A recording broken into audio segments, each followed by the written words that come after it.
discuss restraint collapse. Hi, welcome. Today we are going to talk about something that I think a lot of parents will be able to relate to, and I'm hoping that we can help you solve if this is something you deal with on a regular basis, kind of a persistent issue. It's called restraint collapse, and I don't know if anybody here is familiar with that term, but I think a lot of parents are going to feel very familiar with what it is.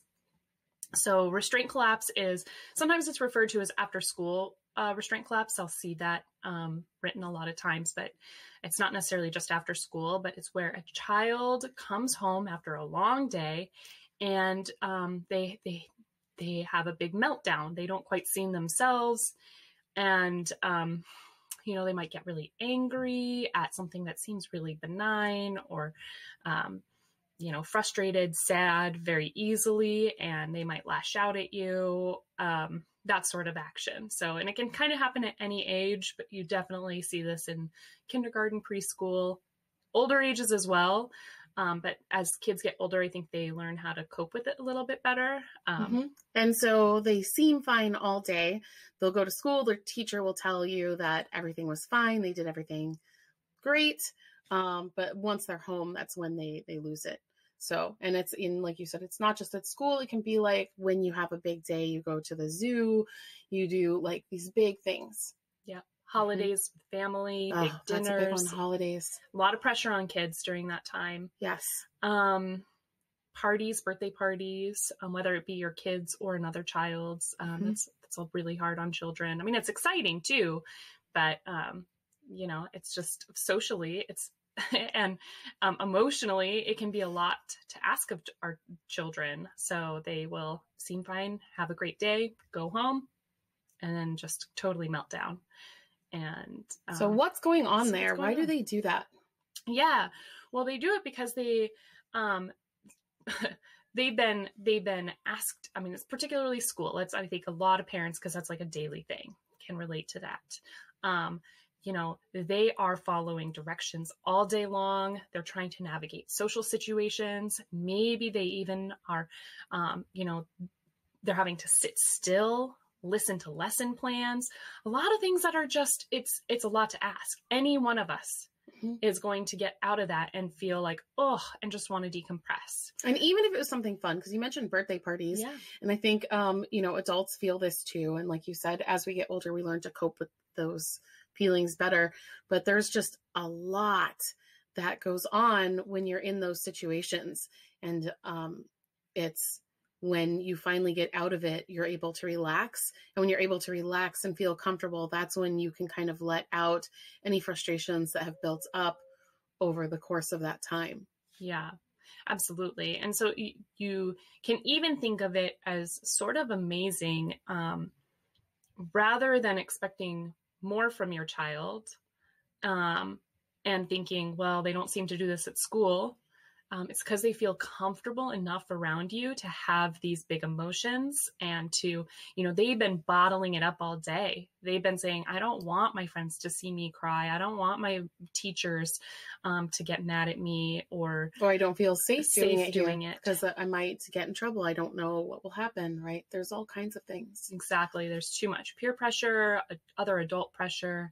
And so they hold it in. And the second that they're in their safe environment with you at home or in the car, or, sometimes it's even just right outside school, the second you pick them up, they just melt down and explode. And I want to say, when my oldest started kindergarten, I used to say it was like I was picking up a different child.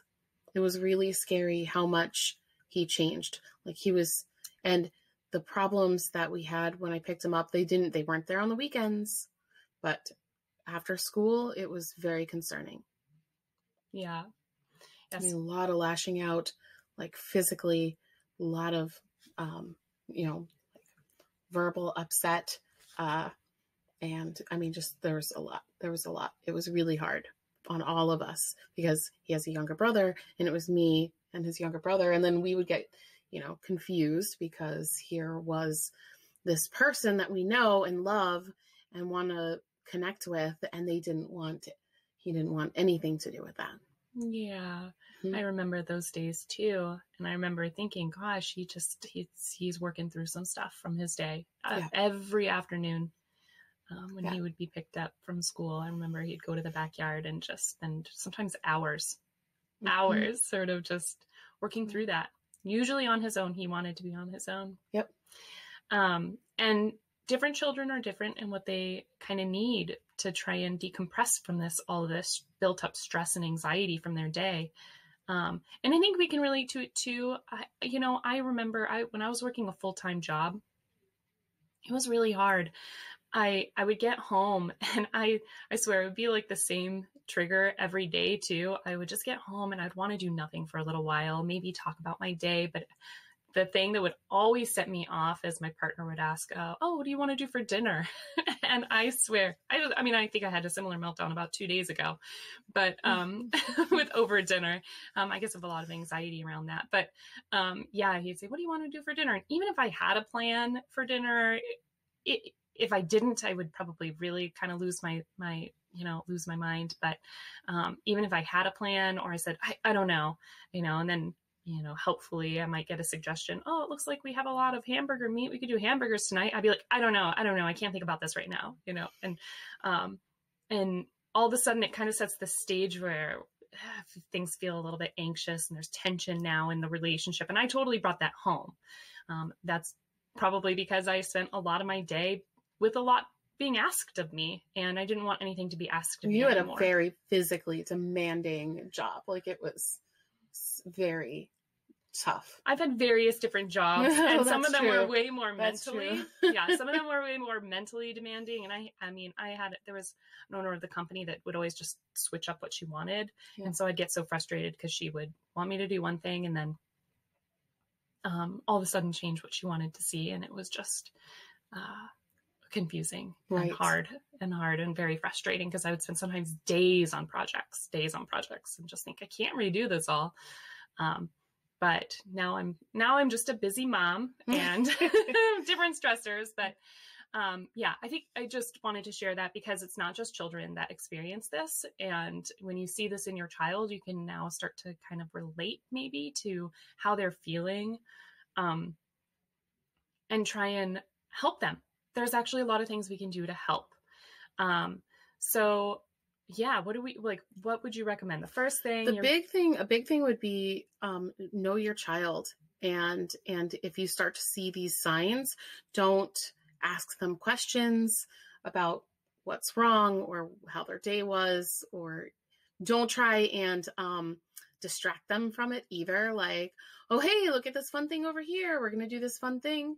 Don't try and shame them for their actions, because I think those actions, if they're lashing out and doing something, that's them releasing their feelings. So you can acknowledge the feelings. I see that you're upset and you need some space, and that's okay. Yeah.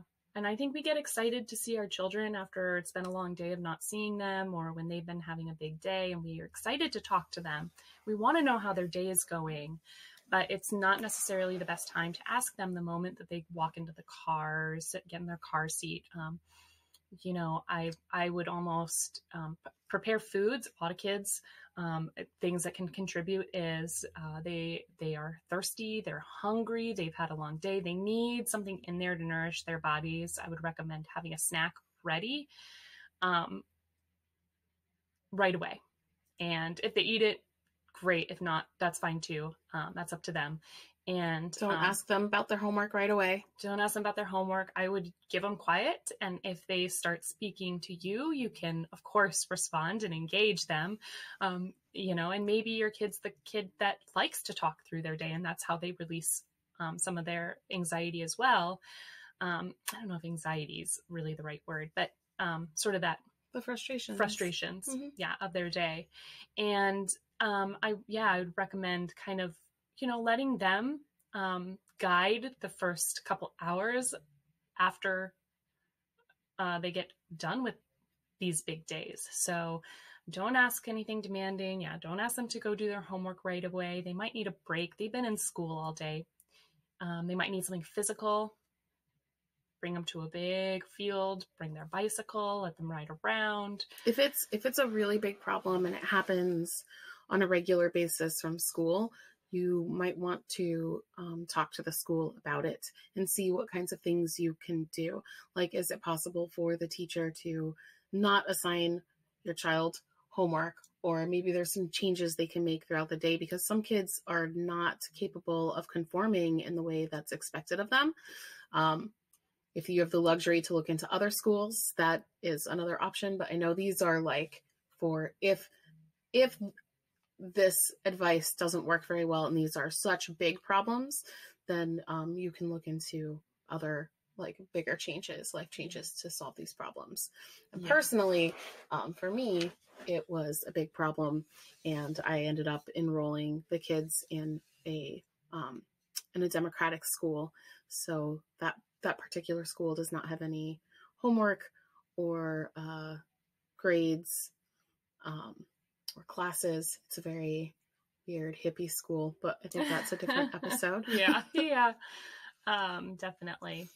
Yes. But yeah, there are options. And I think a lot of parents might feel really triggered by this behavior. So they're kind of going into it, not understanding what's going on with their kid and feeling like they might even be able to sort of snap their kid out of it. So I would definitely recommend first, before you start thinking about changing schools or whatever, and a lot of parents might not even have that option, try to do these other things first. Offer them food. Don't ask anything of them right away.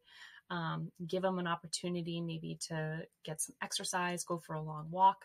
If you live close to the school, you can always walk and meet your kid there and try and walk home. Physical activity seems to be really beneficial. I mean, for everyone. I'm not going to say for kids, because it's, I think everyone benefits from physical activity, and something about it does help release stress. And it did help when we switched kindergartens. There was a playground that we could play at when I would pick them up, and it helped that I would let them play on the playground before going home.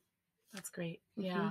Yeah, all of those little things. And you might even be thinking, well, my kid has they have after school program where they get tons of physical activity because they do baseball and right after school. So, but I still see this. Well, that's still actually a structured environment, and it could be adding to their restraints through the day. So even though they're getting the physical activity, it may not be what your kid needs to really release their stress. I mean, there's still a lot of social pressure there. There's a structure to the day. So keep that in mind, not necessarily just putting them in another physically active after school program will solve this problem. No. A lot of times it adds to it. Right. So, and then you're adding more time in the day that they're adding structure, and less time where they actually have free time, because now you're dealing with picking them up. It's dinner time. They're going straight into dinner, and then it's school work time, and they have to do it before bedtime. And, when else is there time to do anything? And having some time to decompress, we all need that, especially our children. So yeah, they're growing and they're learning who they are. And when we overschedule their day, when are they allowed time to discover who they are and what they like? Yeah. They need time to be able to be themselves. And not just be what everyone else is asking them to be. And that's another thing. Oh, I kicked the microphone. That's another thing. It's I think that boredom is okay. That's when a lot of creativity happens. So it's not our job to save our kids from boredom. It's okay that they're bored, and it's even okay if they are upset about that for a while, and then they need to figure out what to do to move on. But yeah, there's this over structuring the day where it goes from one thing to the next thing to the next thing to the next thing. I mean, that's exhausting, and it brings us stress too. I didn't like when I had to drive them different places. I usually didn't schedule too much stuff for that reason. But the days I did schedule a lot of things, like different play dates and stuff, it could be too much. Yeah, which is another really good point, is make sure that you're in a good mental space to be able to support your child, knowing that they might be having one of these mental breakdowns, because oftentimes when we go into it, because we're worried that we're not going to make it to our next appointment in time, and we're concerned about maybe that family member that's been sick, and we're bringing stress into the environment that's going to add to our kids' stress too. And we're basically just putting more and more and more and more loaded onto our child. And that's not to say that we're not going to have our stressful days, and there's going to be probably a lot of crying and frustration and maybe even screaming. But the more you can do to help yourself and prepare yourself for this, more you can support your child, which will, in the long run, you'll probably see these behaviors less and less. So that's just something to keep in mind. If you know this is going to happen in the afternoon, get yourself a break, give yourself a break, and prepare yourself.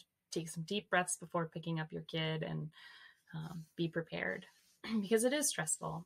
It can be really stressful. Oh yeah. But that's really the I felt like we covered everything, and I was just checking to make sure that we did. Yeah.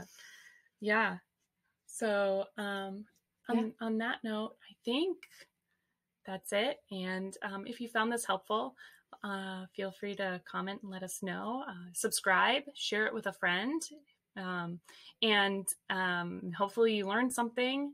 You can write us at questions@parentingtrap.com if there's a topic you want us to cover, or if there's a specific question about a situation you are in, either one situation that happened one time or a recurring one, whichever one it is, write us and let us know, and we can answer it on the show. Yay. Great. Thanks, guys. Thanks. Bye.